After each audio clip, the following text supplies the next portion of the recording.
دیکھے جہاں کو خود نہ دیکھے، کب تک تو ناداں غفلت میں بیٹھے۔ تو نور حق کا شب کر منور، تیری بغل سے بھی ہاتھ چمکے۔ باہر قدم رکھ آفاق سے تو پیش اس سے، تو بیش اس سے۔ تو دنیا کی طرف دیکھتا ہے لیکن اپنی معرفت حاصل نہیں کرتا۔ اے ناداں، تو اپنی پہچان سے کب تک غفلت برتتا رہے گا؟ اے انسان، تو ایک قدیم نور ہے، اس نور سے اپنی زندگی کی راز روشن کر۔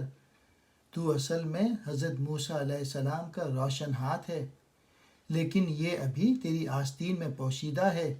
اسے کام میں لا اور دیکھ، یہ کوئی عام ہاتھ نہیں بلکہ ید بیدا ہے۔ اپنی حقیقت کی پہچان کر، پھر تجھے معلوم ہو جائے گا کہ تو اصل میں کیا ہے۔ کائنات کے ہر دائرے سے باہر قدم رکھ، تیری تخلیق اس کائنات کی تخلیق سے بھی پہلے کی ہے۔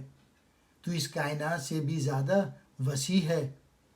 کائنات میں محصور ہونے کے بجائے اس کے حصار سے نکل جا، کیونکہ تیرا مقام تو اس سے کہیں آگے ہے۔ ڈر موت سے ہے اے زندہ جاوید، ہے موت صید ایک، صید اس کو کر لے۔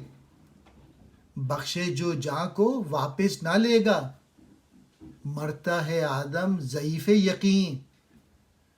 صورت گری کو مجھ سے تو آ سیکھ، شاید تو خود کو پھر زندہ کر لے۔ اے حیات جاویداں پانے والی، تو موت سے ڈرتا ہے؟ موت تو تیرا شکار ہے اور تو اس کی گھات میں ہے۔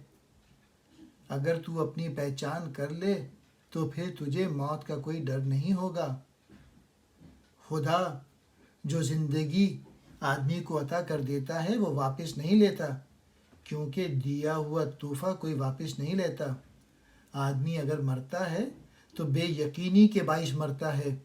جو آدمی یقین کی حد تک ایمان پیدا کر لیتا ہے اسے موت نہیں آتی۔ صورتیں بنانے کا فن اگر سیکھنا چاہتا ہے تو میری شاگردی اختیار کر، شاید کہ تو اس قابل ہو جائے کہ خود کو ایک نئی صورت میں دوبارہ پیدا کر لے۔ اس پیدائش کا تعلق معرفت کی پہچان سے ہے۔